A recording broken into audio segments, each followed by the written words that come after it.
করার জন্য এসেছেন, তাই ওনাকে একটু সময় দিতে হয়েছে। আমি ইঞ্জিনিয়ারিং সেকশনে গিয়েছি ওইগুলি করতে গিয়ে, এবং ভার্সিটির গাড়ি দিয়ে ওনাকে আবার যাওয়ার ব্যবস্থা করেছি মাসকান্দা। এগুলি করতে গিয়ে তোমাদের গতকালকে ক্লাসটা আমি, মানে শিডিউল ক্লাসটা আর কি, আসলে তোমাদের ইনফর্ম করতে নিতে পারতামই না। আমি ইনফর্ম করতে আমি ভুলে গেছি। পরে ওয়াইড রিং করাতে যাই আমার তাৎক্ষণিকভাবে ওই মুহূর্তে বলেছি। আমি গাড়িতে তখন ছিলাম স্যারের সাথে, ওই ওই প্রবোধ স্যারের সাথে। তো যাই হোক, আমি রবিবারে 10টায় তোমাদের এই গতকালকে ক্লাসটা নেব। তো স্যার আগামী রবিবার আমাদের 9টা থেকে 11টা একটা প্রেজেন্টেশন আছে স্যার, রুরাল সোশিওলজির। তাহলে সোমবারে স্যার একটু পরে জানাই স্যার। ঠিক আছে, তাহলে পরে তোমরা, দেখে আপনাকে জানিয়ে দেব স্যার। হ্যাঁ তবে অবশ্যই মানে ক্লাসটা নিতে হবে, কারণ আমরা পিছনে পড়ে যাচ্ছি। আচ্ছা স্যার। আচ্ছা, তো এখন আমাকে যদি অনুমতি দাও, আমি ক্লাসটা শুরু করতে পারি। কয়জন? মাত্র 31 জি 31 স্যার। জন জয়েন করেছে। কি করব, আর একটু ওয়েট করব? স্যার 12টা 15 থেকে শুরু করেন, আচ্ছা ঠিক আছে। না হলে স্যার আবার বেশি দেরি হয়ে যাবে, যেহেতু অনেকে জয়েন দিয়েছে। ঠিক আছে, তোমাদের জয়েন করতে যদি 15 মিনিট লাগে আমি জানি না। আচ্ছা ঠিক আছে, তোমরা বলছো, আমার আপত্তি নেই। ওকে।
তিনটা 20 মিনিট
স্যার আপনি শুরু করেন।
তুমি কোন সময় থাকবে?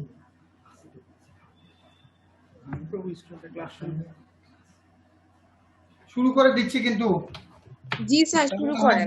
দেরি হয়েছে, আমি চিফ ইঞ্জিনিয়ারের সাথে কথা বলেছি, আবারও হলের কথা। শুধু সারা মানে কি একটা পরিবার নিয়ে পড়েছি, আর তোমরা মাইন্ড করো না, বলে স্যার আপনি ক্লাসের মধ্যে এই হল পরিবারে আলাপ করেন, কি করব মানে ছোট্ট একটা 2-4 জনের পরিবার চালাতে পারছি না, সেখানে মানে এত একটা বিরাট বিশাল কিছু হতো না যদি আমি এটা নিয়ে এত মাথা না ঘামাতাম। শুধু ভাবছি যে দায়িত্ব দিয়েছে স্যারের অভিলাষ, এই সৎ ব্যবহার হোক, সব দিকে অর্থ অর্থ এগুলি বেশি ভাবার কারণে, কোয়ালিটির কাজ হোক, এই ভাবার কারণে আমার এই বিপদ, এত বিপদ মানে কি বলবো। কালকে একজন ইঞ্জিনিয়ারকে একটা গল্প শুনালাম, গল্পটা শুনো। মানে আমি কিনেছি একটা ছাগল, এখন কয়েকজন মিলে রাস্তার মধ্যে আমার সাথে দেখা, বলতেছে ভাই এটা কি কিনেছেন? আমি বললাম ছাগল কিনেছি। বলে আরে এটা তো কুকুর কিনেছেন। একটু পরে আরেকজনের সাথে দেখা, বললো ভাই এটা কি নিচ্ছেন? আমি বললাম ছাগল নিচ্ছি। তাহলে আরে রেড কুকুর কিনেছেন দেখি। আরেকটু পরে আরেকজন বলতেছে যে ভাই আরে আপনি এটা কোথা থেকে কিনেছেন, কি কিনেছেন? বলে যে এটা তো, আমি বললাম ছাগল কিনেছি। বলে যে আপনি তো এটা কুকুর কিনেছেন। একটু পরে আমার এমন অবস্থা হয়েছে যে এতগুলি মানুষ বলতেছে এটা এটা ছাগল না, এটা নাকি কুকুর। পরে আমি ছাগলটা ছেড়ে দিয়ে চলে গেলাম লজ্জা শর্মে। তো মানে আমি বুঝাতে চাচ্ছি যে সবাই একটা কথা বলছে আর আমি ভিন্ন রকম কথা বলছি, এতে করে এই দুনিয়াতে আমার মানে বেঁচে থাকাটা মনে উচিত না। আমার মানে বেঁচে না থাকে আমি এই দুনিয়া থেকে চলে গেলে ভালো হতো। কাউকে আমার মনের কথা বুঝাতে পারছি না, সবাই আমার ছাগলটাকে বলছে কুকুর। এই নিয়ে আমি বিপদে পড়েছি। মানে মনে হচ্ছে যে আমার মাথা ঠিক নাই, আমার মাথা ডিস্টার্ব আছে, বা আমি পাগল, তাই মনে হচ্ছে আমার। বুঝতে পেরেছ? এই যে এই কঠিন পরিস্থিতির শিকার হচ্ছে আমি, এইরকম দায়িত্বে আসলে আর জীবনে আল্লাহ আমার কোনদিন না আনো। তো যাই ঠিক আছে, তোমাদের একটু বিরক্ত করলাম গল্পটা শুনিয়ে, মনে কিছু নিও না। না স্যার, সমস্যা নেই। আমরা আজকে রিগ্রেশন পড়ব। রিগ্রেশনটা প্রথমে কি জিনিস, এই শব্দটা কিভাবে উৎপত্তি হয়েছে আমরা এটি জানার চেষ্টা করি। দেখো যে স্যার ফ্রান্সিস গ্যালটন, আমি ক্লাসে আছি এখন, অনলাইন ক্লাসে, প্লিজ আমি বলে দিয়েছি সমুদ্র বাবুকে, উনি ওই যে সমুদ্র বাবুকে বলে দিয়েছি ওর সাথে কন্ট্যাক্ট করেন, আপনার ব্লাড গ্রুপ বলে দিবে, ঠিক আছে? ও পজিটিভ বলে দিয়েছে, সমুদ্র বাবুকে রিং দিতে বলেন। ওকে বলে দিয়েছি আপনার ব্লাড গ্রুপ রেডি করার জন্য বলেছি। ওকে, এই কথা বলো তো, সমুদ্রের সাথে কথা বলতে বলো, নাহলে নাম্বারটা দিয়ে দাও, তার সাথে কন্ট্যাক্ট করতে। ব্লাড গ্রুপ ও পজিটিভ লাগবে। ওকে, ওই এর ভিতর দিয়ে একদম পেশেন্ট আবার বাড়ি কি কথা বলবো ভাই, প্লিজ রেকর্ড হচ্ছে, বাইরে যাও। রিগ্রেশন, স্যার ফ্রান্সিস গ্যালটন, আমি যে এত বিপদে, একজনের সিজার করছে, ব্লাড ও পজিটিভ ব্লাড লাগবে, তা আমাকে রিং করছে। আচ্ছা এখানে স্যার ফ্রান্সিস গ্যালটন তিনি এই শব্দটা উনি প্রথম দিয়েছেন রিগ্রেশন। তো উনি কি করেছেন, টল ফাদার মানে লম্বা লম্বা পিতা তাদেরকে তাদের ডাটা নিয়েছেন, আবার যারা শর্ট ফাদার তাদের ডেটা নিয়েছেন। তো ডেটা মানে এখানে উচ্চতা, জাস্ট টল ফাদারদের উচ্চতা নিয়েছে, তাদের পুত্রদের উচ্চতা নিয়েছে, যাদের পুত্র আছে, আর এরকম পিতাদের লম্বা লম্বা তাদের নিয়েছে। আবার শর্ট ফাদার এরকম কিছু সংখ্যক নিয়েছে, যাদের আবার দেখা গেছে যে পুত্ররা আছে, পুত্র না থাকলে ওই পিতা নেওয়া হবে না, শর্ট হোক টল হোক যাই হোক। তো এরকম দুইটা গ্রুপ, একটা হলো টল ফাদারদের গ্রুপ, একটা হলো শর্ট ফাদারদের গ্রুপ। আবার টল ফাদারদের তাহলে পুত্রদের উচ্চতা নেওয়া হলো, আবার শর্ট ফাদারদের পুত্রদের উচ্চতা নেওয়া হলো। তারপর দেখা গেল যে যারা টল ফাদার তাদের গড় উচ্চতার তুলনায় তাদের পুত্রদের গড় উচ্চতা একটু কম। অপরদিকে যারা শর্ট ফাদার তাদের গড় উচ্চতার তুলনায় তাদের পুত্রদের গড় উচ্চতা একটু বেশি। তোমরা কি বলতে পারবে কি কারণে এরকম, বলো তো, কে বলতে পারবে? টল ফাদারদের গড় উচ্চতার তুলনায় তাদের পুত্রদের গড় উচ্চতাটা একটু কম, বলতে পারবে? আবার শর্ট ফাদারদের গড় উচ্চতার তুলনায় তাদের পুত্রদের গড় উচ্চতা একটু বেশি। কেউ বলতে পারবে কি কারণে? স্যার হাইট তো ইউনিফর্ম না, মানে হচ্ছে ফাদার টল হলে ছেলে টল হবে এরকম তো ইয়া নাই স্যার। কারণটা কি, কি কারণে? ফাদার টল কিন্তু তার পুত্রের উচ্চতা একটু কম পাওয়া গেছে গড়ে, কারণটা কি? এই অনলাইন ক্লাস আছে, পরে আসতে হবে। ছাত্রদের খুব ডিস্টার্ব হচ্ছে, একটার পর একটা প্রবলেম আসছে। হ্যাঁ, হলের কাজ তো না, তোমার এই একটার পরে আসো কাইন্ডলি। মারাত্মক জরুরি কিছু হলে নিয়ে আসো, নতুবা একটার পরে আসো, ঠিক আছে? ওদের খুব ডিস্টার্ব হচ্ছে, একটার পর একটা ফোন, ঠিক আছে? আচ্ছা, বলো তো কি কারণে? কেউ বলতে পারছো না? পিতা নিজে নিজে সন্তান উৎপাদন করতে পারবেন? কাকে দরকার হয়েছে? জি স্যার, হয়তো মায়ের জিন থেকে। মায়েরও তো ভূমিকা আছে। তো তার মানে টল ফাদার তাদের ওয়াইফদের মানে বলবো মাতাদের উচ্চতা দেখা গেছে যে পিতাদের উচ্চতা সমান নাও হতে পারে, কারণ অনেক সময় অনেক লম্বা কোনো মানুষ তিনি মনে করেন যে আমার থেকে স্বাভাবিকভাবে যদি একটু খাটো হয় তুলনামূলকভাবে, আপত্তি নেই, যেহেতু আমি লম্বা আছি, সন্তান আদি স্বাভাবিকভাবে অন্তত মাঝামাঝি তো হবেই। আবার অপরদিকে ধরো লিলিপুট টাইপের যদি কোনো পিতা, তিনি যদি আবার লিলিপুট টাইপের কোনো কাউকে বিবাহ করেন, তাহলে দুই লিলিপুট থেকে কি হবে? রুট ওভার অফ লিলিপুট অফ স্প্রিং আসতে পারে, পজিটিভ স্কোয়ার রুট হয়ে যাবে পরে। আমি এমনি বলছি আর কি, যে তার মানে দুইজনে খুব খাটো খাটো হলে তো তাদের সন্তান অনেক খাটো হবে। যেহেতু খাটো পিতা, তখন তিনি বিবাহ করবার সময় স্বাভাবিকভাবে তিনি একটু লম্বা, তার কাউন্টার পার্ট বা স্ত্রী ওনার বাসনা ছিল বা সন্তানের কথা চিন্তা করে উনি ওনার চেয়ে একটু লম্বা বিবাহ করেছেন, যার কারণে শর্ট ফাদারদের পুত্রদের উচ্চতাটা একটু বেশি। শর্ট ফাদারদের গড় উচ্চতার তুলনায় তাদের পুত্রদের গড় উচ্চতা একটু বেশি। অপরদিকে যারা টল ফাদার তাদের গড় উচ্চতার তুলনায় তাদের পুত্রদের গড় উচ্চতা একটু কম, কারণ তারা অনেক সময় দেখা গেছে যে হয়তোবা কারো ক্ষেত্রে কারো সমান কেউ ওয়াইফ চুজ করতে পারে, কিন্তু অনেকেই যে আমি তো লম্বা, অসুবিধা কি, যেহেতু মেয়েটার অন্য বৈশিষ্ট্য আছে, ভালো দেখতে সুন্দর বা ব্যবহার সুন্দর, অথবা একাডেমিক্যালি ভেরি মাচ সাউন্ড, অথবা ভালো চাকরি করে, যে কোনো একটা বিশেষ গুণের কারণে যদি কেউ পছন্দ করে বলে যে উচ্চতা একটু কম, তাতে কি হয়েছে, উনি তো দেখতে খুবই সুন্দর, ভালো চাকরি করছেন, অথবা ভালো ফ্যামিলির, তো সেক্ষেত্রে এরকম করতেই পারে। তো ওই অবস্থায় দেখা গেছে যে টল ফাদারদের গড় উচ্চতার তুলনায় তাদের পুত্রদের গড় উচ্চতা একটু কম। তো এখন দেখো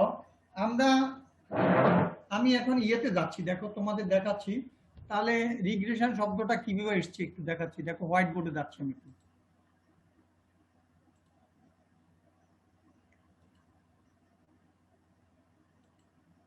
এখানে ধরো তাহলে আমরা যদি গ্রাফিক্যালি একটু ইয়ে করি, সরি এটা আমার কিন্তু সোজা হয়নি। এখন আমরা দেখছি যে এখানে ধরো টল ফাদার, আমাদের কিন্তু বলতো পুত্রদের পিতাদের উচ্চতা এক্স অ্যাক্সিস হবে না পুত্রদের উচ্চতা এক্স অ্যাক্সিস হবে, ওয়াই অ্যাক্সিসে কোনটা হবে, এক্স অ্যাক্সিসে কোনটা হবে বলতো?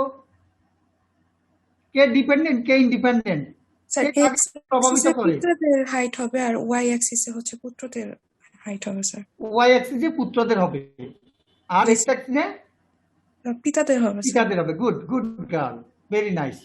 অর্থাৎ আমরা এখানে তাহলে ইনফ্লুয়েন্সিং ফ্যাক্টর হিসেবে কে, ইনফ্লুয়েন্সিং ফ্যাক্টর কোনটা? পিতাদের হাইট। পিতাদের হাইট, গুড, পিতাদের হাইট। সো আমরা এটাকে ইন্ডিপেন্ডেন্ট ভেরিয়েবল বা ইনফ্লুয়েন্সিং ফ্যাক্টর হিসেবে এক্স অ্যাক্সিসে লিখবো আর ডিপেন্ডেন্ট ভেরিয়েবল হিসেবে পুত্রদের উচ্চতা, সো ওয়াই অ্যাক্সিসে। কাজে এখন ধরো আমি এমনি বোঝানোর সুবিধার্থে যদি বলি, তাহলে দেখো যে যখন পিতাদের উচ্চতাটা বেশি নিলাম তখন পুত্রদের উচ্চতা কি হচ্ছে, একটু কম, একটু কম। আচ্ছা, পিতাদের যখন কম নিলাম, শর্ট ফাদার নিলাম, তাদের গড় উচ্চতার তুলনায় তাদের পুত্রদের একটু বেশি।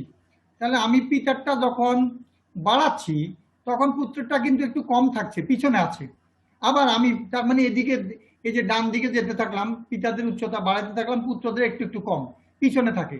অপরদিকে আমি যদি পিতাদের উচ্চতা কমালাম, আচ্ছা তখন কিন্তু পুত্রদের উচ্চতা একটু বেশি, গড় উচ্চতা একটু বেশি, তা পিছনে থাকছি।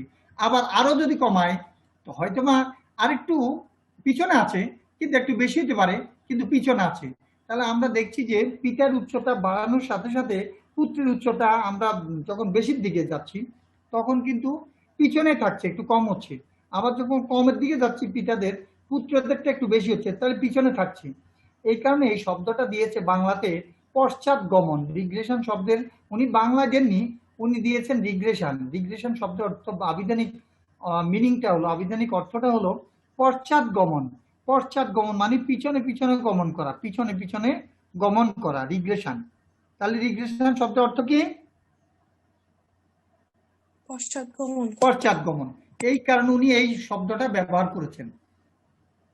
চলো এখন আমরা এরপরে বাকি জিনিসগুলি বুঝাই।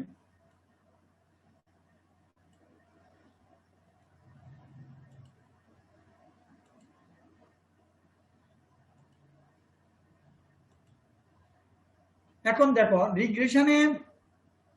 রিগ্রেশনের মধ্যে আমরা কিন্তু কোরিলেশনের সাথে রিগ্রেশনের একটা যদিও সম্পর্ক রয়েছে, কিন্তু এখানে একটা পার্থক্য আছে। পার্থক্য আছে কি? পার্থক্য হলো এখানে আমরা দুইটাই লিনিয়ার রিলেশনশিপ আলোচনা করব এখন, বা আমাদের তোমাদের এই আন্ডার গ্রাজুয়েটে দুইটা লিনিয়ার রিলেশনশিপ নিয়ে কথা বলে, কোরিলেশনও লিনিয়ার রিলেশনশিপ নিয়ে কথা বলে এবং রিগ্রেশনও লিনিয়ার রিলেশনশিপ নিয়ে কথা বলছে। এখন লিনিয়ার মানে আমি ওই দিন বুঝিয়েছি, একটা ভেরিয়েবলে এক ইউনিট বৃদ্ধির সাথে সাথে বা প্রতি ইউনিট বৃদ্ধির সাথে সাথে আরেকটা ভেরিয়েবলের যদি কনস্ট্যান্ট রেটে বৃদ্ধি বা হ্রাস হয়ে থাকে, তাহলে ওই দুটো ভেরিয়েবলের মধ্যে যে সম্পর্ক রয়েছে সেটাকে আমরা লিনিয়ার বলবো। এটি আমি লাস্ট ক্লাসে বুঝিয়েছি। তাহলে এখন দেখো, এখন আমরা কি বলছি, কোরিলেশনে কিন্তু আমাদের ইন্টারডিপেন্ডেন্সি, দুইটা ভেরিয়েবলের মধ্যে একে অপরকে প্রভাবিত করবে, মানে উভয়কে প্রভাবিত করবে এরকম, বা উভয়ের উপর নির্ভরশীলতা। কোরিলেশন হলো উভয়ের উপর নির্ভরশীল, কিন্তু রিগ্রেশনে কিন্তু একটা ডিপেন্ডেন্ট একটা ইন্ডিপেন্ডেন্ট কনসেপশন, একটা ডিপেন্ডেন্ট আর একটা ইন্ডিপেন্ডেন্ট কনসেপশন। অর্থাৎ একটা হলো ইনফ্লুয়েন্সিং ফ্যাক্টর আর একটা হলো ইনফ্লুয়েন্সড ফ্যাক্টর। যেমন ধরো তোমাদের জ্বর উঠেছে, গজনি পার্কে তোমরা বেড়াতে গেলা বা এক্সকারশনে গিয়েছো, ওখানে হঠাৎ করে বৃষ্টি নেমেছে, ছাতা টাতা কাছে ছিল না, মাঠের মধ্যে তোমরা ঘুরছিলে, ওই সময় বৃষ্টি নেমেছে, অনেকে ভিজে গিয়েছো, গাছের নিচে দাঁড়িয়েও কিছু করা যায়নি, কাপড় চোপড় ভিজে গিয়েছে। আর অতিরিক্ত যেহেতু কাপড় চোপড় স্বাভাবিকভাবে ছিল না, আমরা ভিজা কাপড়ে আমাদের অনেকক্ষণ থাকার কারণে ঠান্ডা লেগেছে এবং জ্বর এসে গেছে, আসতে পারে। এখন ধরো তাহলে এখানে জ্বর আসাটা হলো ইফেক্ট আর বৃষ্টিতে ভিজাটা হলো কজ। তাহলে এখানে রিগ্রেশনে কজ এবং ইফেক্ট দুটি ব্যাপার রয়েছে, একটা কজ একটা ইফেক্ট। কজটাকে বলা হয় ইনফ্লুয়েন্সিং ফ্যাক্টর, ইফেক্টটাকে বলা হয় ডিপেন্ডেন্ট বা ইনফ্লুয়েন্স ফ্যাক্টর। তো এখানে ধরো তোমরা ইঞ্জিনিয়ারিং ফ্যাকাল্টিতে কাজ করছো, ধরো টিলেজ কস্ট যদি বাড়ানো হয় তাহলে ধরো উৎপাদনটা বাড়ছে, তাহলে টিলেজ কস্ট একটা ম্যাক্সিমাম পয়েন্ট পর্যন্ত টিলেজ কস্ট বাড়ানোর সাথে সাথে উৎপাদন বৃদ্ধি পায়, দ্যাটস ওকে। জমিতে ফার্টিলাইজার দেওয়া যত আমরা দেব বাড়াবো তত উৎপাদন বাড়বে, যদি একটা ম্যাক্সিমাম পয়েন্ট পর্যন্ত। এরপরে কিন্তু দিলে ধান সিটা হয়ে যাবে বা ফসল অন্য যেটা সে সরিষা সেটা সিটা হয়ে যাবে উল্টো, অথবা ফলন কমে যাবে। যেমন অতিরিক্ত গ্রোথ হওয়ার ফলে গাছ বাতাসে শুয়ে পড়তে পারে, অথবা তার প্রোডাক্টিভিটি পাওয়ার কমে যেতে পারে। ঠিক তদ্রূপ এখানেও আমরা একটা ম্যাক্সিমাম লেভেল পর্যন্ত বলতে পারবো যে সার বাড়ানোর সাথে সাথে উৎপাদন বাড়তে থাকবে। কাজে এখানে পজিটিভ রিলেশনশিপ আমরা পাচ্ছি, কিন্তু এরপরে যদি দিতে থাকি তাহলে কিন্তু ওই এক্সট্রিম পজিশনটার পরে পয়েন্টটার পরে তাহলে তখন কিন্তু নেগেটিভ রিলেশনশিপ হয়ে যাবে। তাই আমরা এখানে দেখছি যে রিগ্রেশন আমাদের দুইটা, যেমন ধরো বয়সের সাথে সাথে ব্লাড প্রেশার, আমরা এটা স্বাভাবিকভাবে জানি যে বয়স বাড়ার সাথে সাথে আস্তে আস্তে ব্লাড প্রেশার তোমার বাড়ে। এখন কারো ক্ষেত্রে অল্প বয়সে ব্লাড প্রেশার বেড়ে যেতে পারে, এটা একটি স্পেশাল কেস, বাট এখানে আমরা অন অ্যান অ্যাভারেজ রিলেশনশিপটা নিয়ে মেজার করছি। কোরিলেশনও ব্যাপারটা তাই, রিগ্রেশনও ব্যাপারটা তাই, যে আমরা অন অ্যান অ্যাভারেজ ব্যাপারটা, যে স্পেসিফিক কেস কোনোটা হতে পারে যে এরকম তার বয়স কম কিন্তু ব্লাড প্রেশার অনেক বেশি, সেটা ব্যতিক্রম। আমরা জেনারেলি যেটা জানি সেটা হলো বয়স বাড়ার সাথে সাথে ব্লাড প্রেশার বৃদ্ধি পায়। সো এখানে আমরা পজিটিভ রিলেশনশিপ পাচ্ছি, এবং কোরিলেশনের ভাষায় কথা বলতে গেলে আমরা পজিটিভ কোরিলেশন বলবো। তো রিগ্রেশনে এখানে তাহলে আমরা দেখছি ব্লাড প্রেশার এবং এইজের কথা যদি বিবেচনা করে থাকি তাহলে আমাদের এইজটাকে আমরা ইন্ডিপেন্ডেন্ট ভেরিয়েবল বলবো বা ইনফ্লুয়েন্সিং ফ্যাক্টর বলবো, আর ব্লাড প্রেশারটাকে আমরা ডিপেন্ডেন্ট ভেরিয়েবল বা ইনফ্লুয়েন্স ফ্যাক্টর বলবো। এখানে কজ হিসেবে আমরা যদি কথা বলতে চাই তাহলে কজ বলবো আমরা স্বাভাবিকভাবে এইজকে, আর ইফেক্ট বলবো ব্লাড প্রেশারকে। এইভাবে আমরা রিগ্রেশনের মধ্যে কজ ইফেক্ট রিলেশনশিপ অ্যানালাইসিস করা হয়, যেটা আমরা কোরিলেশনের মধ্যে করি না। কোরিলেশনের মধ্যে করা হয় বলা হয়ে থাকে ইন্টারডিপেন্ডেন্সি, অর্থাৎ একে অপরের উপর নির্ভর করবে এটা। যেমন আমরা হাজবেন্ডের বয়স আর ওয়াইফের বয়স স্বাভাবিকভাবে আমরা দেখতে পাই যে মেয়ের বয়স যদি বেশি হয় তো বেশি বয়স তাহলে ছেলের বয়স তখন সে বয়স্ক ছেলেকে বিবাহ করতে আপত্তি করে না। আবার মেয়ের বয়স কম কিন্তু সে বেশি বয়সী ছেলে বিবাহ করতে চায় না। কাজে এখানে ছেলে মেয়ে উভয়ের এই যে আমরা জায়া যোগপতি বলি কাপল, সেখানে উভয়ের উপর বয়সটা একটা ব্যাপার রয়েছে, এটা ডিপেন্ডেন্সি রয়েছে। আমরা বিবাহ করার ক্ষেত্রে এটা বিবেচনা করে থাকি সাধারণত, কিন্তু এখন স্পেশাল কোনো কেস থাকতে পারে সেটা ভিন্ন। ধরো কেউ হয়তো বা কোনো কারণে দৈব কোনো যে কোনো কারণে বিবাহ করেছে, সেটা অনেক কম বয়সী বিয়ে করে ফেলতে পারে, সেটা অন্য কথা। এটা ব্যতিক্রম নিয়ে আমরা কথা বলছি না, আমরা স্বাভাবিকভাবে এখানে অন অ্যান অ্যাভারেজ যে রিলেশনশিপটা সেটার কথা বলছি। তো এখানে তাহলে আমরা এই রিগ্রেশন নিয়ে যদি কথা বলি, অনেক সময় আমাদের এত চমৎকার এই রিগ্রেশন অ্যানালাইসিসের মধ্যে অনেক কিছু রয়েছে। যেমন তোমরা যদি জমিতে ইরিগেশন দিয়ে থাকো, যে ইরিগেশন সংখ্যা আমার যত বাড়াবো স্বাভাবিকভাবে আমরা বড় ধান পাবো, কিন্তু একটা এক্সট্রিম পর্যায় পর্যন্ত একটা পিক পজিশন আছে, এরপরে বাড়াতে থাকলে আমার উল্টো ক্ষতি হবে, সেটা আমরা অবশ্যই বিবেচনার যোগ্য এখানে, এবং বিবেচনা করতে হবে। আমাদের একটা এক্সট্রিম পর্যায় পর্যন্ত একটা পর্যায় পর্যন্ত আমরা বলবো যে সেটি পজিটিভ রিলেশনশিপ, এরপরে কিন্তু নেগেটিভ হয়ে যেতে পারে।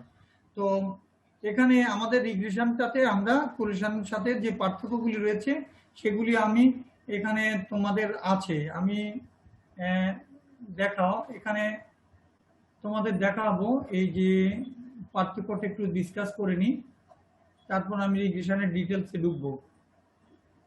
এই দেখো আর একটু বড় করে দেব, মনে হচ্ছে যে তোমরা দেখতে পাচ্ছ না।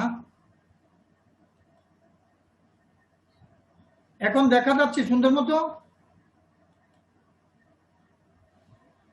জি স্যার, দেখা যাচ্ছে স্যার। দেখো কি তোমার কাগজ কি জরুরি?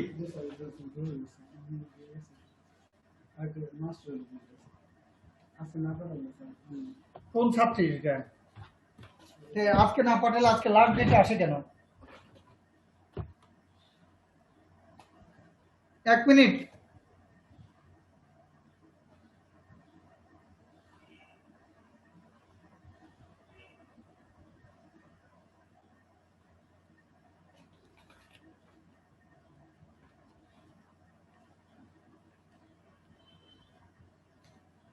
তারিখ দেবো?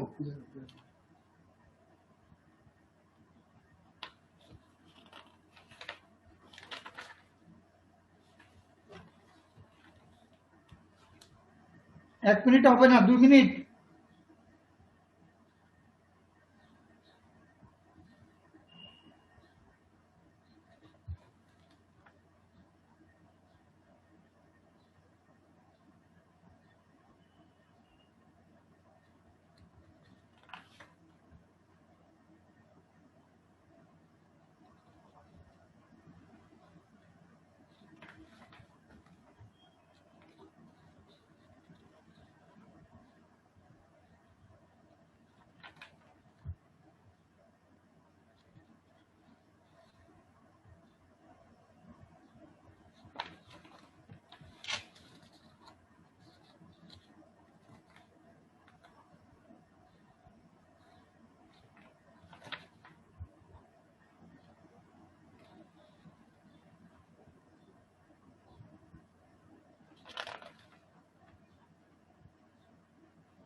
দেখে নাও। দেখো দুটোর মধ্যে পার্থক্য, আমি দুঃখিত, ওই যে টাকা তুলতে পারবো না, আমাকে অনেকগুলি কাগজে সাইন করতে হয়েছে, গরিব মানুষগুলি আটকা পড়বে, টাকা তুলতে পারবে না এই কারণে। আচ্ছা যাই, এখন দেখো রিগ্রেশন আর কোরেশন, এটা পার্থক্য পরীক্ষার জন্য ইম্পর্টেন্ট, তোমরা পড়বে, এটা অনেক সময় পরীক্ষা আসে। দেখো রিগ্রেশনে কি বলা হয়েছে, regression means determination of estimated value of the dependent variable with respect to one or more independent variables. যেমন ধরো আমাদের উৎপাদনটা হলো আমাদের ডিপেন্ডেন্ট ভেরিয়েবল।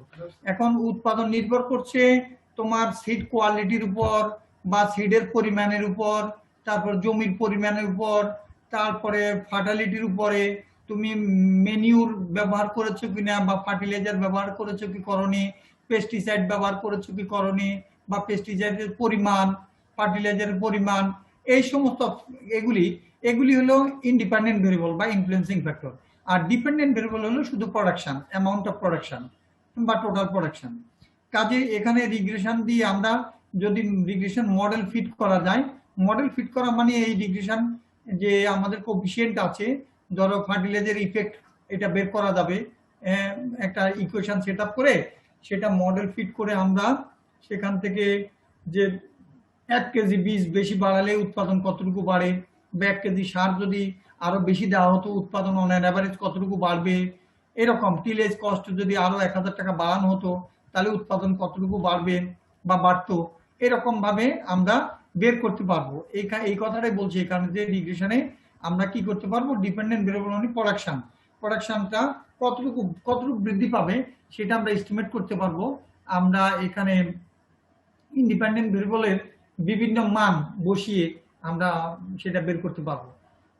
আর অপরদিকে কোরিলেশনের মধ্যে আমরা লিনিয়ার রিলেশনশিপটা বের করছি, এবং সেটা পজিটিভ কি নেগেটিভ শুধু এইটুক জানি যে সম্পর্কটা উভয়ের, একটা বাড়লে আরেকটা বাড়ে না কমে, বা একটা কমলে আরেকটা বাড়ে না কমে, এই ব্যাপারটা আমরা সাধারণত একটা বাড়ালে আরেকটা বাড়ে না কমে এই কথাটা বলে থাকি, একটাকে বাড়ানোর কথা বলি, আর অপরটা যদি বৃদ্ধি পায় পজিটিভ, আর যদি হ্রাস পায় নেগেটিভ, এইভাবে কথা বলে থাকি। আর যদি একটা বৃদ্ধি করছে আর একটা কনস্ট্যান্ট আছে তাহলে কিন্তু আমরা কোরিলেশন নেই বলবো, জিরো কোরিলেশন।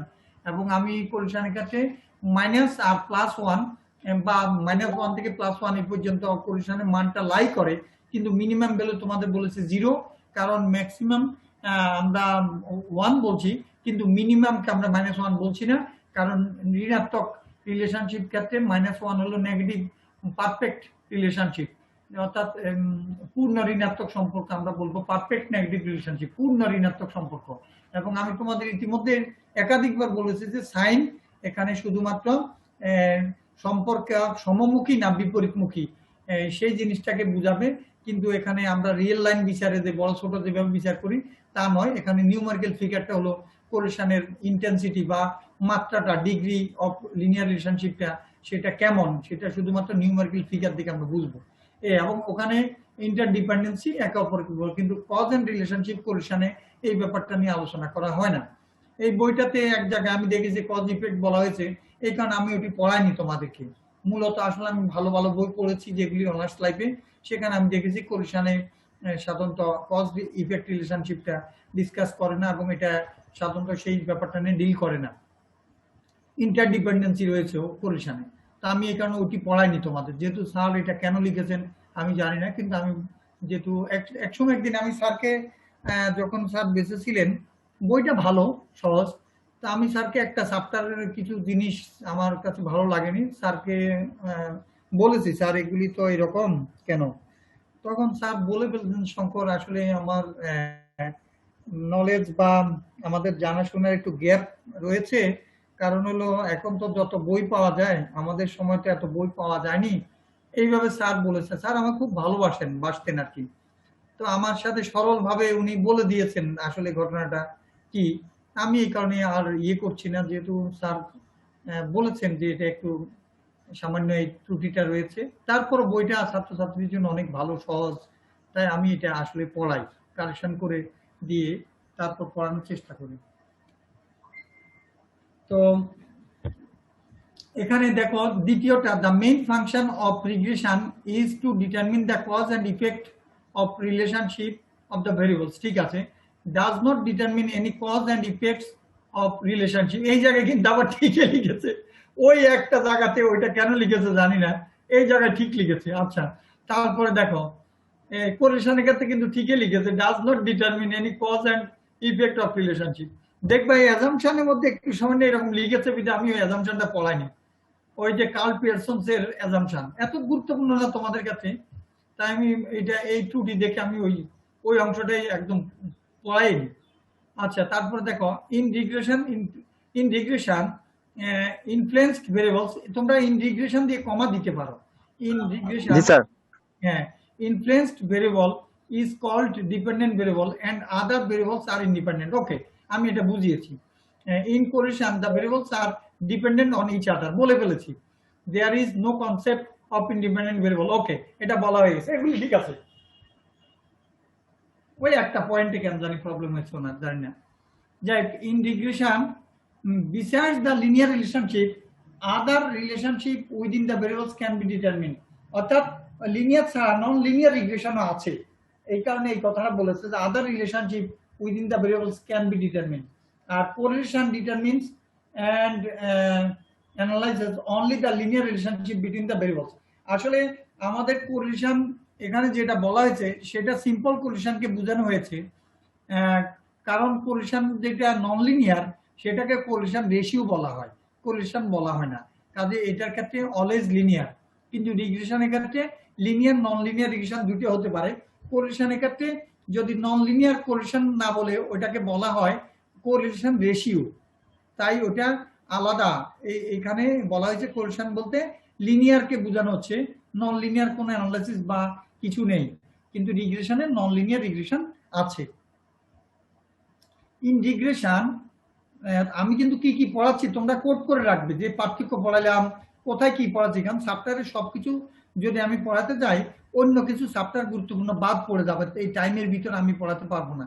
সেই কারণে আমি যেগুলি পড়াচ্ছি ওগুলি একটু তোমরা খাতা একটু কোড করে রাখবে, তোমাদের সুবিধা হবে পরীক্ষা পারপাসে, প্লাস তোমাদের যখন তোমরা নিজেরা শিখবে তখন বাড়তি অন্যগুলি পড়বে, কিন্তু পরীক্ষা পারপাসে এই জিনিসটা বেশি গুরুত্বপূর্ণ আমি বলছি। আচ্ছা, তারপরে in regression only the dependent variable needs to be random.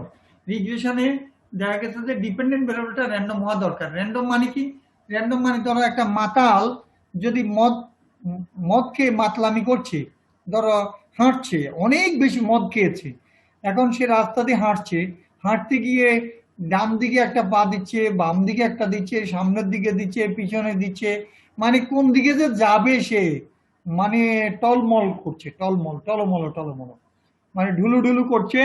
সে একবার সামনে পা দিচ্ছে, ডানে দিচ্ছে, বামে দিচ্ছে, পিছনে দিচ্ছে, এরকম। তাহলে কোন দিকে যে দিবে একজাক্টলি বলা যাচ্ছে না, দিস ইজ কল্ড র্যান্ডম।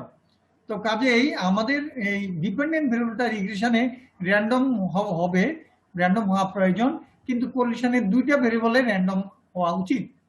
কোরিলেশনে আসলে প্রকৃতপক্ষে আমরা র্যান্ডম না হলেও কোরিলেশন বের করে থাকি, কিন্তু প্রকৃতপক্ষে এই দুটি র্যান্ডম ভেরিয়েবল না হলে কোরিলেশনটা আসলে কার্ল পিয়ারসন যে কোরিলেশন কোএফিসিয়েন্ট সূত্রটা দিয়েছে, এটা আসলে দুটি ভেরিয়েবল র্যান্ডম হলেই একমাত্র 100% অ্যাপ্রোপ্রিয়েট। যদি আমরা কোলিশন, তোমরা রিসার্চ করতে গেলে মাস্টার্সে কোলিশন বের করবা, হ্যাঁ, জমিতে সারের ক্ষেত্রে ইত্যাদি ইত্যাদি, টিলেজ কস্টের ক্ষেত্রে, উৎপাদনের সাথে সম্পর্কে, এগুলি কোলিশন বের করবে, আমরা করি অ্যাজ ইউজুয়াল। কিন্তু মোস্ট অ্যাপ্রোপ্রিয়েট তখন হবে যদি র্যান্ডম হয় দুইটা। আর যখনই র্যান্ডম ভেরিয়েবল হবে তখনই কিন্তু আনসার্টেনটি বা অনিশ্চয়তা থাকবে, নিশ্চিতভাবে কিছু বলা যাবে না, তখন প্রবাবিলিটি শব্দটা চলে আসবে। আর প্রবাবিলিটি আসবে, প্রবাবিলিটি ডিস্ট্রিবিউশন আসবে, এই ব্যাপারগুলি আসবে। এবং 3টা প্রবাবিলিটি ডিস্ট্রিবিউশন আছে তোমাদের জন্য, বিশেষ করে সিলেবাসে, সেগুলি বাইনোমিয়াল, পয়সন এবং নর্মাল ডিস্ট্রিবিউশন আমি পড়াবো। তো এটা পড়ি, আমি টেস্ট পড়িয়ে তারপর প্রবাবিলিটিতে চলে যাব। তাহলে এই চ্যাপ্টারটা পড়ানোর পর আমি টেস্টে কিছু বাকি আছে, ওই টেস্ট পরীক্ষা আসবে, প্র্যাকটিক্যালও লাগবে, তো সেই কারণে ওই টেস্টের ওগুলি পড়িয়েই আমি প্রবাবিলিটিতে ঢুকে যাব, তারপর আমাদের সিলেবাস মোটামুটি অনেকাংশে কভার হয়ে যাবে। তা এখানে তাহলে ইন রিগ্রেশন তারপরে কি বলেছে, ধরো y is a function of x or x is a function of y, কিন্তু কোরিলেশনে y is a function of x as well as বা and x is a function of y। ওখানে যে কোনো একটা ফাংশন y x এর function অথবা x y এর ফাংশন, কিন্তু এখানে ফাংশন বলতে কি বোঝাচ্ছি, y dependent variable, x independent variable হয়, অথবা x independent variable, sorry x dependent variable, y independent variable, যে কোনো একটা। কিন্তু ওই জায়গায় হলো কি x y কে ডিপেন্ডেন্ট ধরছি, x ইন্ডিপেন্ডেন্ট, একই সাথে আমি x ডিপেন্ডেন্ট y ইন্ডিপেন্ডেন্ট, অর্থাৎ এই ডিপেন্ডেন্সিটা উভয়ের উপর ডিপেন্ডেন্সি হতে হবে বা হবে, এটা সত্য। এই কোলিশনের সাথে রিগ্রেশনের পার্থক্য হলে এখানে দুইটাই ইন্টারডিপেন্ডেন্সি, ওখানে যে কোনো একটার উপর নির্ভর করবে এইভাবে। অপরদিকে রিগ্রেশন কোএফিশিয়েন্ট দুইটা, regression coefficient of y on x, অথবা আরেকটা আছে regression coefficient of x on y, এই দুইটা কিন্তু এক না, সিমেট্রিক না, অর্থাৎ y কে ডিপেন্ডেন্ট ভেরিয়েবল ধরে x ইন্ডিপেন্ডেন্ট ধরলে রিগ্রেশন কোএফিশিয়েন্ট যা মান পাবো একই মান পাবো না, যদি আমি x কে ডিপেন্ডেন্ট ধরে y কে ইন্ডিপেন্ডেন্ট ধরি একই মান পাবো না। কিন্তু কোরিলেশনের ক্ষেত্রে কিন্তু কোরিলেশন কোএফিশিয়েন্ট x এর সাথে y যা পাচ্ছি y এর সাথে x এর একই কথা, সিমেট্রিক, একই মান পাবো। কিন্তু এখানে দুইটা একই মান পাওয়া যায় না, তাই বলা হচ্ছে যে regression coefficient symmetric property follow করে না, কিন্তু correlation coefficient symmetric property follow করে। It has no upper and lower limits. হ্যাঁ, it has no upper and lower limits মানে কি, রিগ্রেশন কোএফিশিয়েন্ট কোরিলেশন কোএফিশিয়েন্ট যেমন -1 থেকে +1 পর্যন্ত মান হতে পারে, রিগ্রেশনে কিন্তু এরকম কোনো কথা নেই, -∞ থেকে +∞ পর্যন্ত রিগ্রেশন কোএফিশিয়েন্টের মান যে কোনোটা হতে পারে। Regression coefficients are independent of change of origin but not scale, মানে রিগ্রেশন কোএফিশিয়েন্ট গুলো ওই যে বিটা, সরি বি এই যে bxy বা bxy, byx বা bxy, এদের কথা কি বলা হয়েছে, এরা এই যে সূত্র আমি লিখেছি এদের, তোমাদের লাস্ট ক্লাসে দেখিয়েছি, এদের ক্ষেত্রে কিন্তু দেখা যাচ্ছে কি বলছে, অরিজিন চেঞ্জ করলে কোনো সমস্যা নেই, কিন্তু স্কেল মানে কিছু দিয়ে ভাগ করলে তখন মান পরিবর্তিত হয়ে যায়।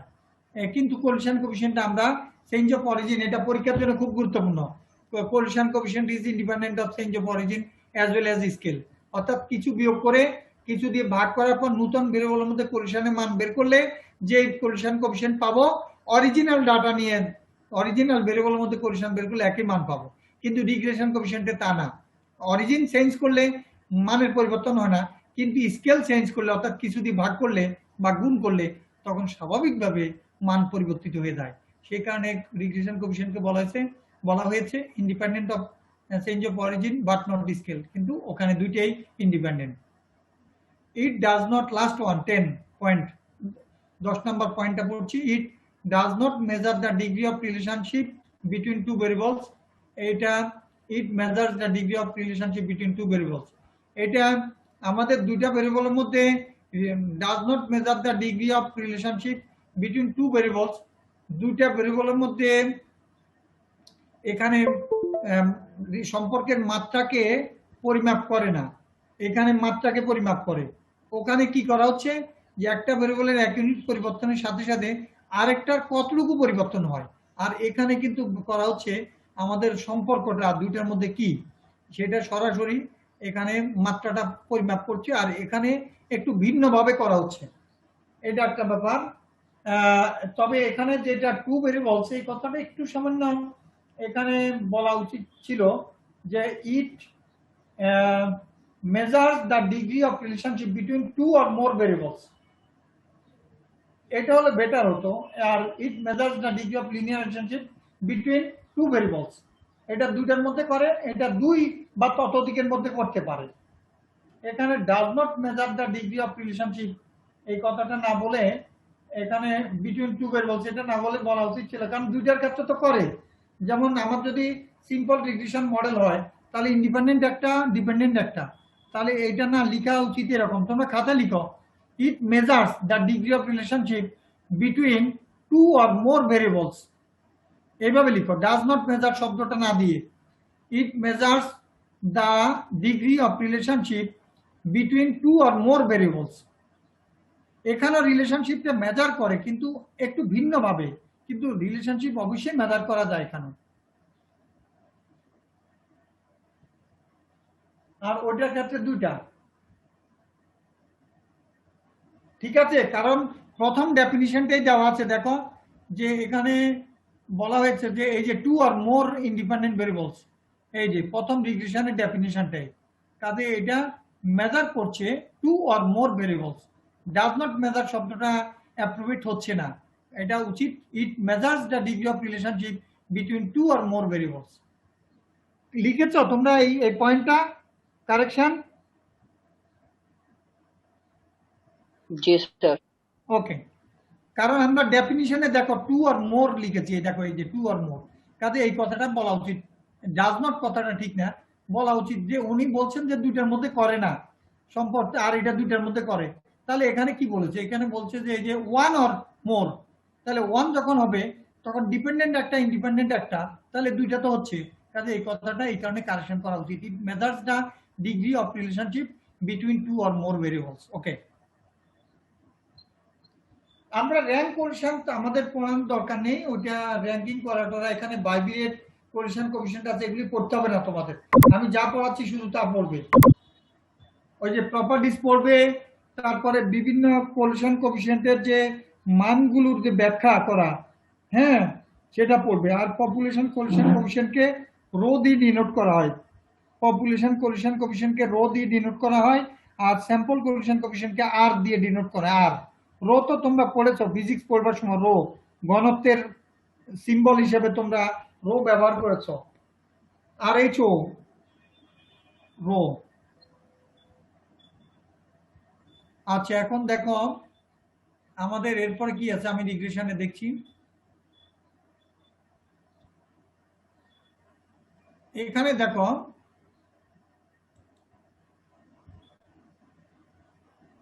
রিগ্রেশন একটা মডেল দিয়েছে, এটা y ইজ ইকুয়াল টু, এটা একটু দেখাচ্ছি তোমাদের, আমি হোয়াইট বোর্ডে যাচ্ছি,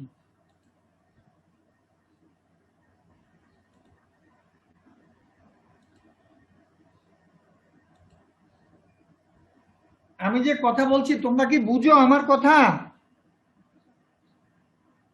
জি sir.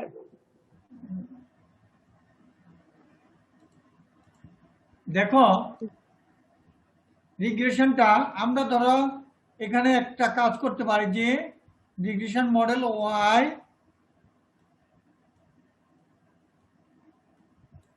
y is equal to, আমরা a plus b x plus E বা ইউ, আচ্ছা আমরা ইউ দিই, যদি বইতে ই দিয়েছে মনে হয়, আচ্ছা ইউ ইউ, এটা কিন্তু কেমন জানি হয়ে গেছে ইউ। আচ্ছা, এখন দেখো এই ইউটা কেন দিচ্ছি, এটাকে বলা হচ্ছে random error term. Random error term জিনিসটা কি, এটা হলো এখানে ধরো আমরা ধরে নাও এই যে, আমি বুঝার সুবিধার্থে এখন একটা কাজ করি, এটা ধরো ডিমান্ড, এটা হলো ডিমান্ড, এটা হলো প্রাইস, প্রাইসের সাথে ডিমান্ডের একটা সম্পর্ক আছে। স্বাভাবিকভাবে প্রাইস বাড়লে, আমি লাক্সারিয়াস গুডসের ক্ষেত্রে বলছি, যদি নেসেসারি গুডস হয়, দাম বাড়লে লবণ কম কিনবো তা তো না, লবণ তরকারিতে কম দিব তা তো না, বা দাম বেড়েছে চাল ভাত খাবো না তা তো না। আমি লাক্সারিয়াস গুডস, শৌখিন জিনিসপত্রের কথা বলছি, সেটাতে দেখা গেছে যে স্বাভাবিকভাবে দাম বেড়ে গেলে আমরা ডিমান্ডটা বিক্রি কম হয়। তো ওই হিসাবে তখন আমরা এই এই এই কোএফিসিয়েন্টের মান নেগেটিভ পাবো এটা। এখন দেখো, আমাদের ধরো দাম কোন একটা কমোডিটির প্রাইস, আচ্ছা এখানে ধরো কি বলবো, এটা ধরো 5 টাকা একটা জিনিসের দাম, প্রতি ইউনিটের দাম 5 টাকা। আচ্ছা 5 টাকা ঠিক আছে, কিন্তু এই 5 টাকা আজকে 5 টাকা, আগামীকালকেও ধরো 5 টাকা, এরপরে 1 মাস যাবত 5 টাকায় আছে। তথাপি দেখা গেছে যে আমার বিক্রি প্রত্যেকদিন সমান হবে না, আমার বিক্রি সমান হবে না। কেন? কারণ বিক্রিটা শুধুমাত্র এই প্রাইসের উপর নির্ভর করে না, বিক্রি অনেকগুলি ফ্যাক্টরের উপর নির্ভর করে। যেমন তোমার বৃষ্টি হচ্ছে হঠাৎ করে, ঝড় তুফান, দোকান খোলা আছে কিন্তু মানুষ আসেনি, তখন বিক্রি কিন্তু হবে না। এখন আজকে যে ঝড় তুফান হবে এটা কি আমরা জানতাম? আমরা তো জানি না, হঠাৎ করে মেঘ ছিল না, এই বাতাস অল্পক্ষণের মধ্যে ঝড় তুফান শুরু হয়ে গেল, সারাদিন আর মানুষ কেউ বেরোলো না, ইলেকট্রিক খাম টাম ভেঙে পড়লো, অনেক কিছু গাছ পড়লো, কেউ আর দোকান খোলা, দোকানদার বসে আছে, তাহলে এই যে বিক্রি কম হলো। আবার হঠাৎ করে ধরো মেটাডোর বল পেন, লেটাসে প্রাইস 5 টাকা একটা দাম, তো আমাদের ভার্সিটিতে হঠাৎ করে দেখা গেছে কিছু পরীক্ষা জানতো না দোকানদার, শুক্রবারে একটা পরীক্ষা হলো, তো অনেকে কলম আনে দোকান থেকে একটা কিনে নিবে, তো দেখা গেছে ওই দিন ওই 5 টাকার দামের প্রাইস ঠিক আছে, কিন্তু হঠাৎ করে অনেক পরিমাণ বিক্রি হয়ে গেল। তাহলে এই যে দেখো, প্রাইস ফিক্সড থাকা সত্ত্বেও প্রত্যেক দিন বিক্রি সমান হলো না, কাজে এগুলি র্যান্ডম। কেন? এই যে দোকানদার নিজেও জানতো না যে অমুক দিন একটা পরীক্ষা হবে, যে শহরে একটা পরীক্ষাটা শহর হওয়ার কথা ছিল, গতকালকে রাত্রে হঠাৎ করে ভাইস চ্যান্সেলর স্যারকে ফোন করেছে যে আজকে সকালবেলা পরীক্ষাটা ক্যাম্পাসে হবে। কেন? এই ওখানে একটা যে কোনো অপ্রত্যাশিত ঘটনা ঘটার সম্ভাবনা আছে, সেই কারণে এই পরীক্ষাটা এখানে নেবেন। তাহলে এই যে র্যান্ডমলি, এগুলি র্যান্ডম। আর অপরদিকে বিক্রিটা শুধু প্রাইসের উপর নির্ভর করে না, বিক্রি তোমার দোকানদারের চেহারার উপর নির্ভর করে, বিক্রি দোকানের পজিশনের উপর নির্ভর করে, বিক্রি দোকানদারের ব্যবহারের উপর নির্ভর করে, বিক্রি দোকানের কি পরিমাণ সেল হয় এবং লেটেস্ট দ্রব্যাদি পাওয়া যায় কিনা সেটার উপর নির্ভর করে। তারপরে বিক্রিটা নির্ভর করতে পারে যে ওখানে যদি কম্পিটিটিভ মার্কেট হয়ে থাকে, পাশে আরো দোকান থাকে, তার উপর নির্ভর করতে পারে। এরকম অনেকগুলি ফ্যাক্টর উপরে বিক্রিটা নির্ভর করে। তা যার কারণে আমরা অন্যান্য ফ্যাক্টর কনসিডার করিনি, তখন সেগুলি কিন্তু এই ইউর ভিতরে ঢুকে গেছে। এখন ইউর ভিতরে, ইউটাকে র্যান্ডম ফ্যাক্টর বলা হচ্ছে। এখন বলে স্যার তার দোকানদারের চেহারাটা কি র্যান্ডম হয়ে যাবে, ব্যবহারটা কি র্যান্ডম, ও জানি না কিরকম ব্যবহার করে, ভালো না খারাপ, আজকে খুব সুন্দর, কাল হঠাৎ করে পাগলের মতো ব্যবহার করতে পারে, উন্মাদের মতো খারাপ ব্যবহার করতে পারে, তা আমরা বলে স্যার তা কি র্যান্ডম হবে? না, সেটা র্যান্ডম নয়, সেটি সিস্টেম্যাটিক বা ফিক্সড ইফেক্ট হতে পারে, কিন্তু সেটি মডেলে এক্সপ্লিসিটলি কনসিডার না করলে তখন ইউ যেহেতু র্যান্ডম ফ্যাক্টর, তার সাথে ঢুকে গেলে সব র্যান্ডম হয়ে যায়। যেমন ধরো একটা মাতালের সাথে যদি কোনো সুস্থির মানুষকে মাতালের সাথে কানেক্ট করে দেওয়া হয় দড়ি দিয়ে বা কোনো কিছু দিয়ে একত্র করে দেওয়া যায়, তাহলে কিন্তু তখন মাতাল, ওই লোক দাঁড়িয়ে থাকলো, মাতালের মাতলামির কারণে ওই লোক কিন্তু আর দাঁড়িয়ে থাকতে পারবে না।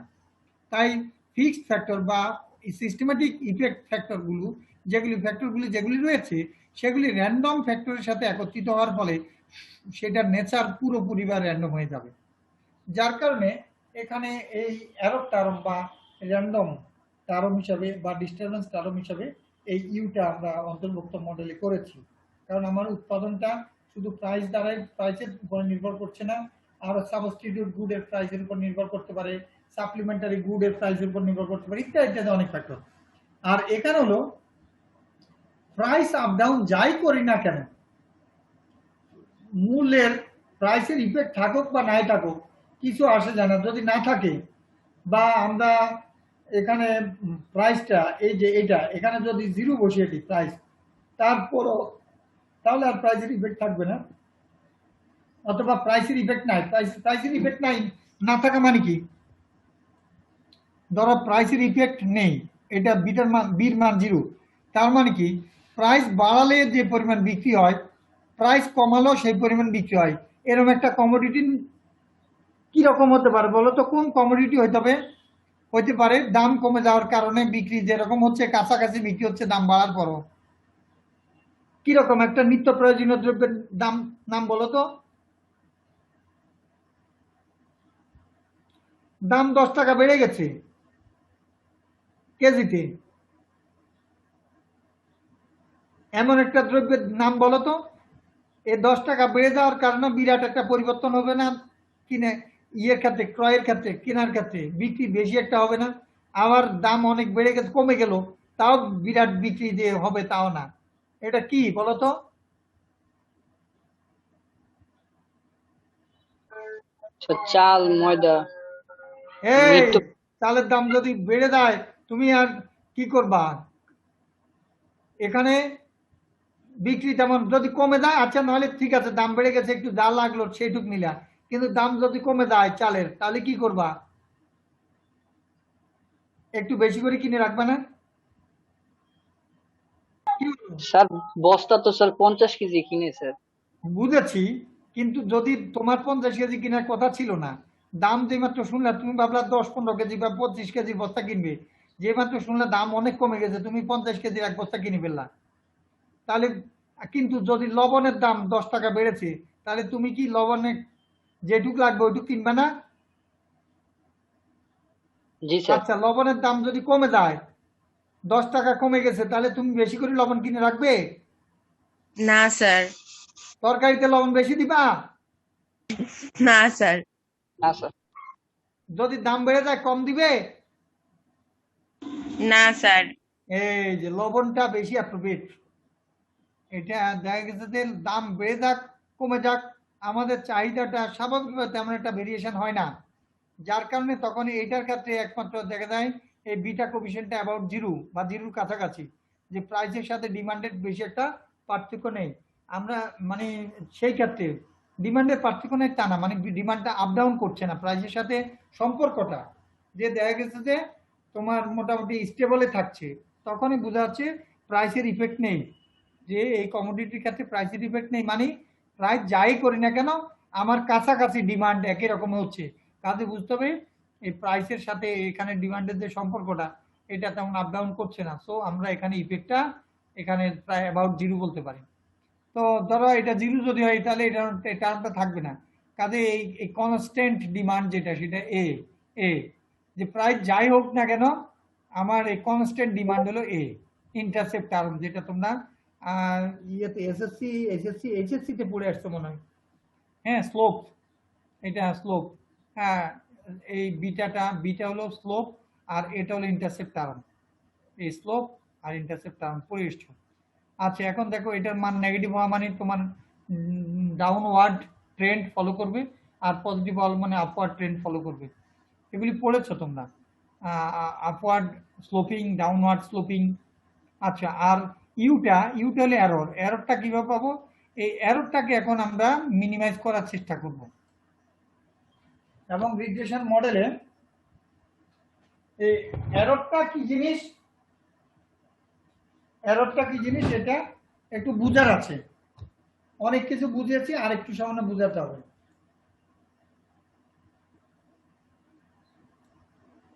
আমরা ধরো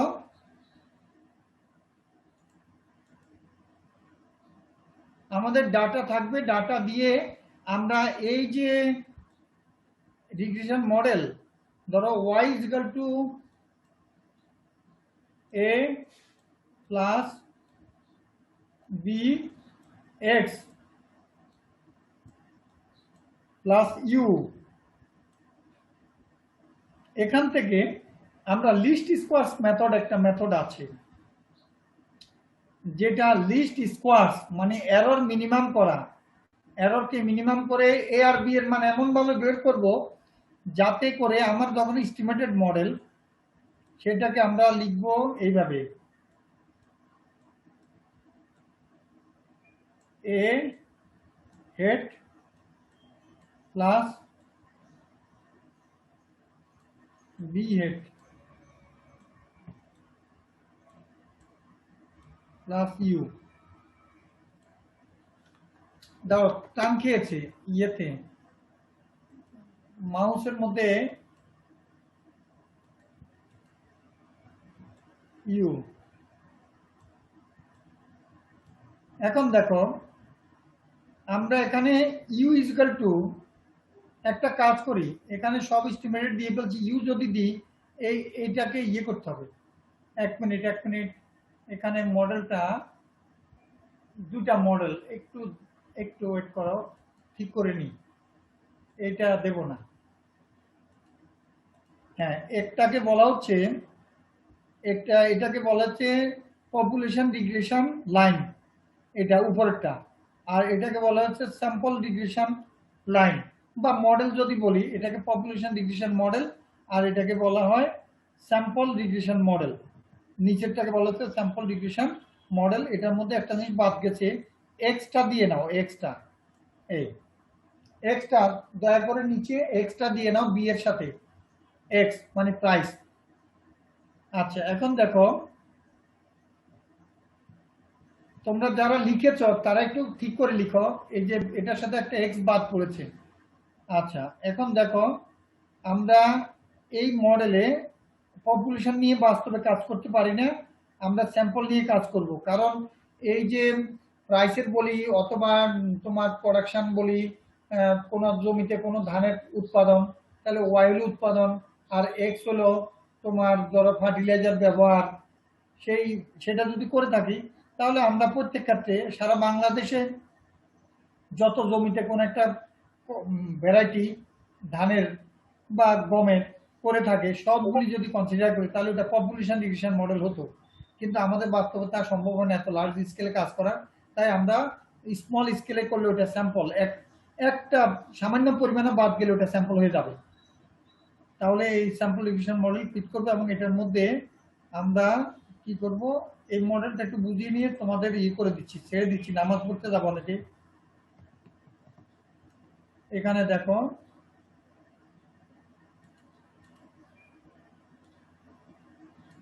এই জায়গাতে এখন যদি ইয়ে করো, এইটুকের এস্টিমেটেড বলা হয়, এস্টিমেটেড ওয়াই, এটার নাম কি দেব, এটা হলো এস্টিমেটেড ওয়াই, এস্টিমেটেড ওয়াই। আচ্ছা, তাহলে আমরা যদি করি কি করতে পারি, ওয়াই মাইনাস এই লাইন থেকে পাচ্ছি ওয়াই হেড, এটা ইজ ইকুয়াল টু কি ইউ হেড, এররটা এস্টিমেট করলাম, এটাকে রেসিডুয়াল বলা হয়, এটা আরেক নাম রেসিডুয়াল। এখন দেখো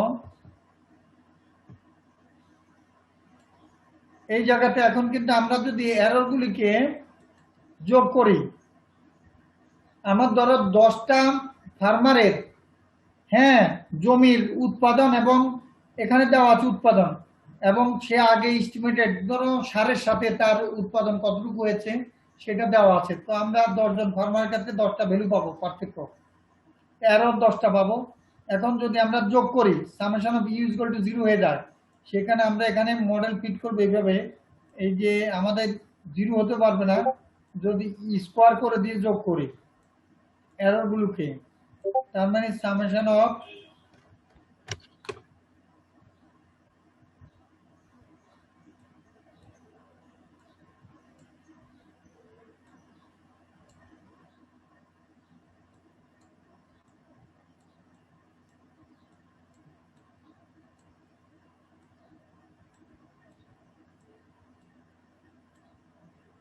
এটা কিন্তু সামেশন, তোমরা একটু ঠিক করে নাও, আমি লিখতে পারছি না, এত ঝামেলা হচ্ছে, একটু ঠিক করে লিখতে চাই তাও পারি না, এটা সামেশন। এখন এখানে দেখো আমরা যদি শুধু স্কোয়ার না নিয়ে যোগ করি তাহলে 0 হয়ে যাবে, কারণ মডেলের মধ্যে অ্যাজাম্পশন আছে যে এরর টার্মের গড় মান 0 হবে, এই কারণে গড় মান 0 হলে সামেশন অফ ইউ এরর যোগ করলে 0 হয়ে যাবে, নতুবা গড় 0 হতে পারে না, সেই কারণে স্কোয়ার করে দিচ্ছি। তাহলে আমরা পাচ্ছি এরর সাম অফ স্কোয়ার। এররটা কি, এররটা কি জিনিস, এররটা তোমাদের বুঝিয়ে বলি বাস্তব একটা উদাহরণ দিয়ে। যেমন ধরো ওয়াহিদের বিয়ে কালকে, ওয়াহিদ আছো? আচ্ছা, না থাকুক তাহলে তো ভালো হয়েছে। অনুভব সেন্টারে ওয়াহিদের বিয়ে, এখন শহরে অনুভব আছি স্যার। আচ্ছা, তোমার বিয়ে কালকে ধরো, এখন আমি হলাম অনুভব সেন্টারের মালিক, তুমি বললা তোমার বরযাত্রী টোটাল খাবে কতজন, 100 জন। তো আমি 100 জনের খাবারের লিস্ট অনুসারে মেনু যা দিয়েছো সেই অনুসারে আমি তোমার বাজেট করেছি এবং তোমার খাওয়া দাওয়ার বন্দোবস্ত করেছি, কিন্তু এটা আমার অতীতের অভিজ্ঞতার ভিত্তিতে আমি এস্টিমেট করলাম।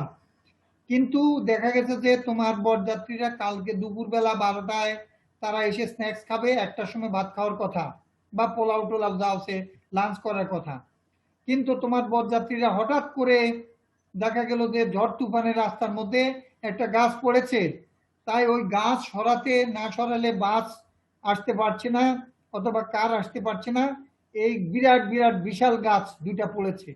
এখন এই অবস্থায় তোমার বরযাত্রীরা আটকা পড়ে আছে 3 ঘন্টা 4 ঘন্টা।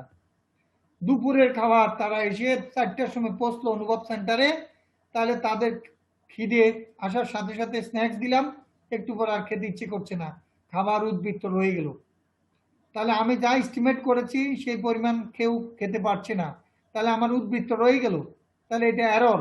আমি যে এস্টিমেট করছি এতজনে এই পরিমাণ খাবে, পোলাও এই পরিমাণ খাবে, এত কেজি পোলাও লাগবে 100 জনের জন্য, বাস্তবে এখন তা লাগেনি, কারণ র্যান্ডমনেস এখানে। র্যান্ডম কি, যে হঠাৎ করে ঝড় তুফানে গাছ পড়ে গেছে, এটা তো জানতাম না।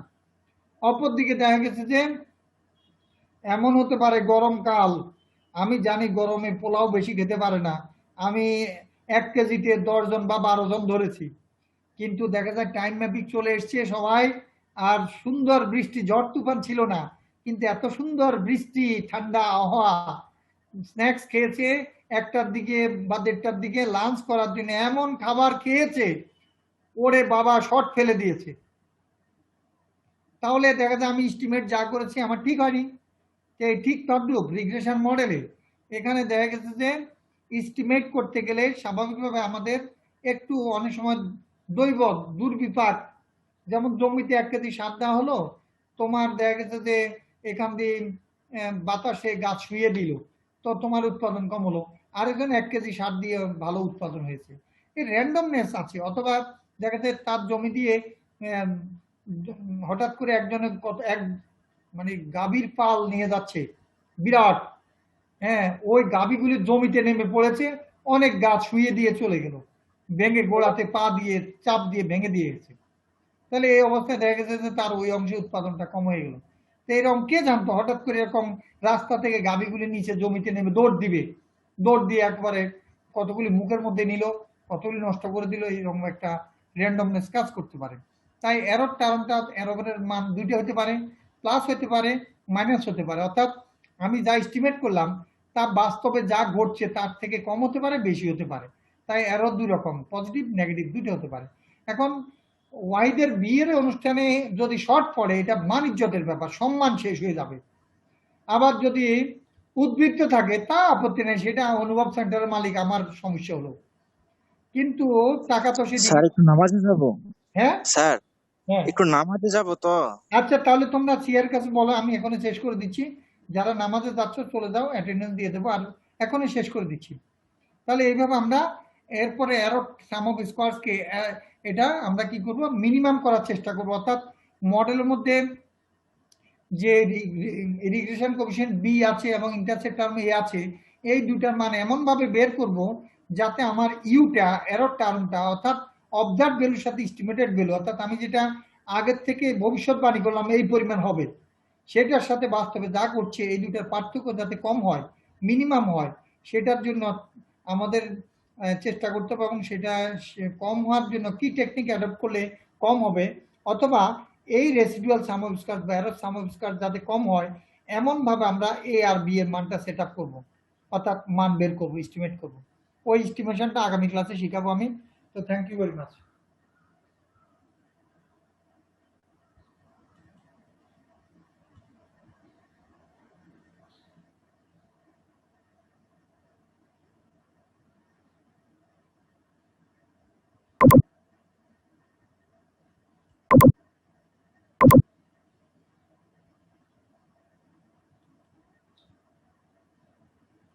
তোমাদের কেমন লেগেছে ক্লাস আমি জানি না, কিন্তু আমি কিন্তু এই কোর্সটা লেভেল 4-এ পড়াই, অ্যাডভান্সড লেভেলে, মানে বড় বড় ছাত্রছাত্রী, তোমাদের বড় বোন ভাই তাদেরকে পড়িয়ে থাকি, এবং দীর্ঘদিন যাবত এই কোর্সটা আমি লেভেল 4-এ পড়াচ্ছি। এটা ভেরি মাচ ইন্টারেস্টিং, এবং মাস্টার্স লেভেলে আমাদের ইকোনমিক্স ফ্যাকাল্টিতে ছাত্রছাত্রীদের অত্যন্ত বেশি কাজে লাগে এই সাবটার, বা তোমাদের কাছে সাবটার, কিন্তু এই সাবটারটা একটা বিশাল বড় বই হয়, এটা বিশাল বড় বই আছে। যাই হোক, তোমাদের দেরি করে ফেলছি কারণ জয়েন করেছ 15 মিনিট লেগেছে জয়েন করতে, আর আমারও ব্যস্ততার কারণে ডিস্টার্ব করেছি বারবার তোমাদের, এর জন্য আমার দুঃখ প্রকাশ করা ছাড়া কোনো গতি থাকছে না। তারপর আমি চেষ্টা করেছি। তোমরা কি কিছু বুঝতে পেরেছো মোটামুটি?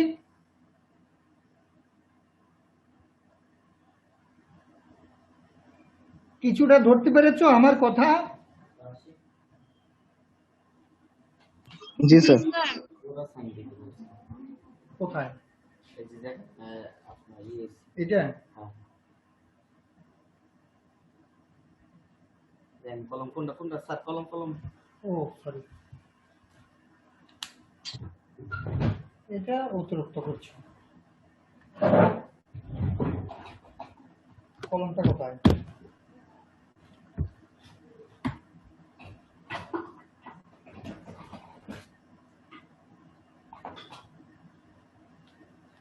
এখানে একটা বল পেন ছিল তো।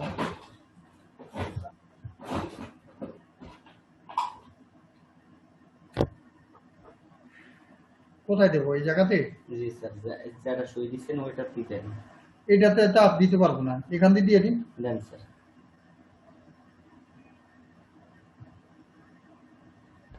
না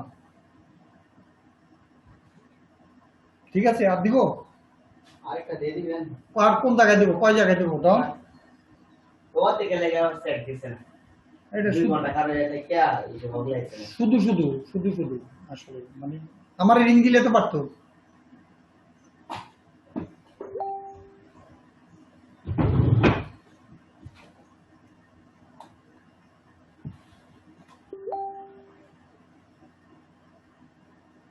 আলপনা খাতুন। স্যার আলপনা ছিল, মেবি ডিসকানেক্ট হয়ে গিয়েছে স্যার। আচ্ছা ঠিক আছে। 2 আচ্ছা 2 Yes, তাহলে sir. 2 স্যার আসি তো স্যার। আমি এখন অ্যাবসেন্ট করে রাখি। স্যার আসি আমি। আছে? জি স্যার আসি। আচ্ছা ঠিক আছে।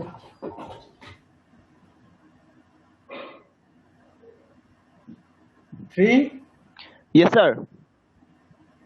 4 Yes sir. 5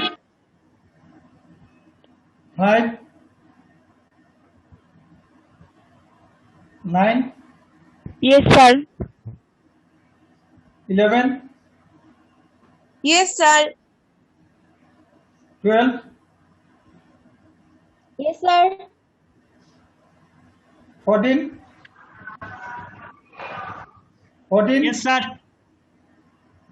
Yes, sir. जी sir, आसी 14. ঠিক আছে দিয়েছি। 15 Ghalib. Present sir. 17 Yes sir. 14, sir. 18 Yes sir. 19 Yes sir. 23 Yes sir. 23 Yes sir. আচ্ছা অর্ণব কি নেই না? 19 অর্ণব তো সব ক্লাস করে, আজকে নেই। Sir আছে স্যার আছে। আচ্ছা 24 Yes, sir. উপমা আছো 25 উপমারে অনেকদিন পাই না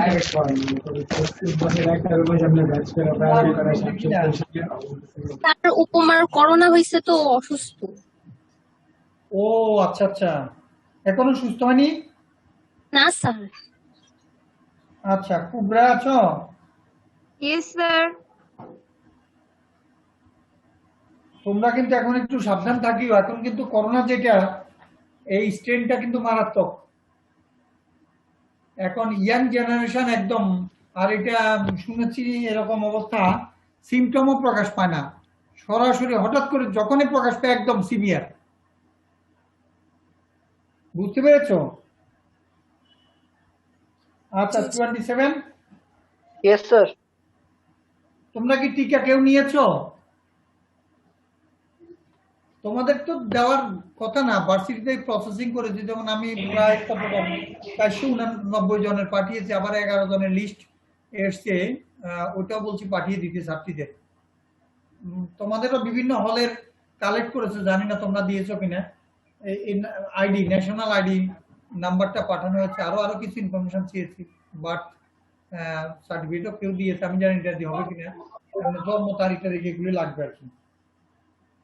তো যাই, 29 Jubair. Yes, sir.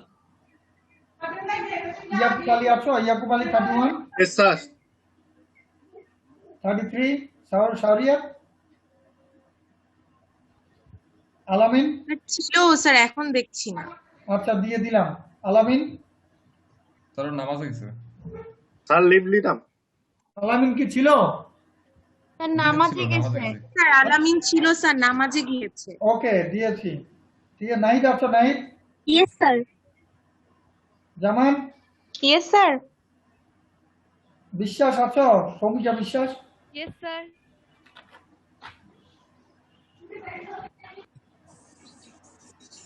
Redwan. Yes, sir. Sadia. Sir ওর মাত্রই কারেন্ট চলে গেছে, ও ছিল এত। ঠিক আছে। Azmir. Yes, sir. Jahidul Islam. Yes, sir. Ivan. Yes, sir.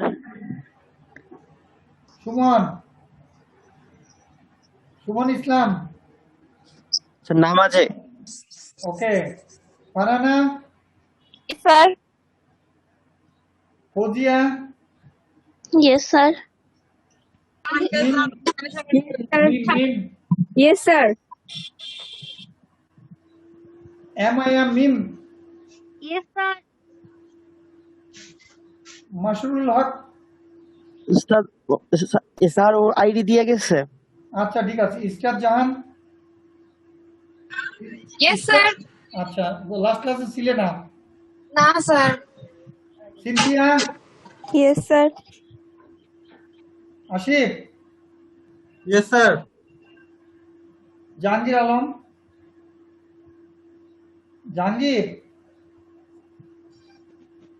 জাহাঙ্গীরের তো খোঁজ খবর আছে? জাহাঙ্গীর, আচ্ছা, আমি আপনাদের অ্যাবসেন্ট করে রাখলাম। না sir. Suchi. Yes sir. Rashid. Mamunur Rashid. Sir, yes, sir. Sir, আসি।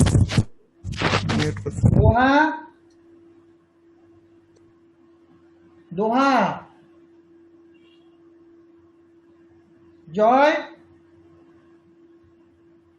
জয় কিন্তু অ্যাবসেন্ট থাকছে, মারাত্মক, ওর কি হয়েছে জানি না। তানিয়া।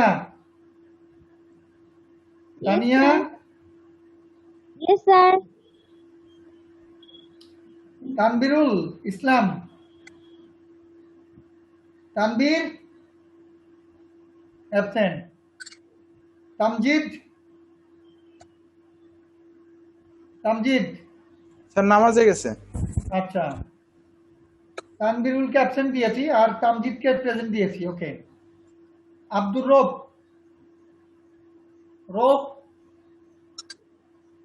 অ্যাবসেন্ট।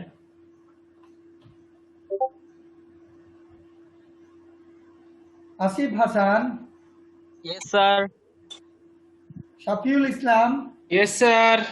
সাজ্জাদ হোসেন সাগর, Sir, নামাজে গেছে। নামাজে গেছে, নামাজে গেছে। Okay Mawa, yes sir Roni, Roni Yes, sir. Last দুটা ক্লাসে অ্যাবসেন্ট ছিলে, Yes, sir. দিয়েছি। মোহিত, আচ্ছা মোহিত, মোহিত মোহিত তো অ্যাবসেন্ট থাকে না, অ্যাবসেন্ট নাকি? স্যার আছে আছে, আচ্ছা জি, স্যার। প্রেজেন্ট দিলাম। সাজেদুল ইসলাম, ইয়েস স্যার। স্যার আমি দিয়েছি, লাস্ট ক্লাসে অ্যাবসেন্ট পরবর্তীতে দিলাম, আমি দিতে পারি নাই স্যার। এখন দিলাম। জি স্যার, গত দুইটা ক্লাসে। গত দুইটা না তো, একটাতে অ্যাবসেন্ট পেয়েছি। হ্যাঁ, একটা ক্লাস হলো 11 তারিখে মার্চের, আর একটা ক্লাস হলো 24 তারিখে অ্যাবসেন্ট। স্যার 24 তারিখেরটাতে স্যার আমি ছিলাম। 24 তারিখে ছিলে? হ্যাঁ, 24 জি স্যার, তারিখে তো কিন্তু ওই যে প্রেজেন্ট নেটের দেওয়া প্রবলেমের আছে। কারণে ভুল বলছি, 25 তারিখে অ্যাবসেন্ট, আর একটা হলো 11 তারিখে। তাহলে এই 25 মার্চ ছিলাম, মানে মাসের, আপনার গত দুই। হ্যাঁ মার্চ মাসের 11 তারিখে আর 25 তারিখে দুটি অ্যাবসেন্ট আছে তোমার। স্যার 24 25 তারিখে ছিলাম না, present, হলে হ্যাঁ? 11তে ছিলাম না হয়তো। 25 তারিখে ছিলে? জি স্যার। আচ্ছা দিয়ে দিচ্ছি, ঠিক আছে, জি স্যার। জি স্যার। দিয়ে দিলাম, ঠিক আছে, ওকে। আর Susmita, yes sir Afsana, yes sir Hafizul Islam, yes sir. Sakib, Yes, sir. কি সঞ্চিতা পাল, স্যারও ছিল ডিসকানেক্ট হয়ে গেছে ইরফান আকবর, মিরাজ হাসান আলিফ, Yes, sir. শেখ ফরিদ।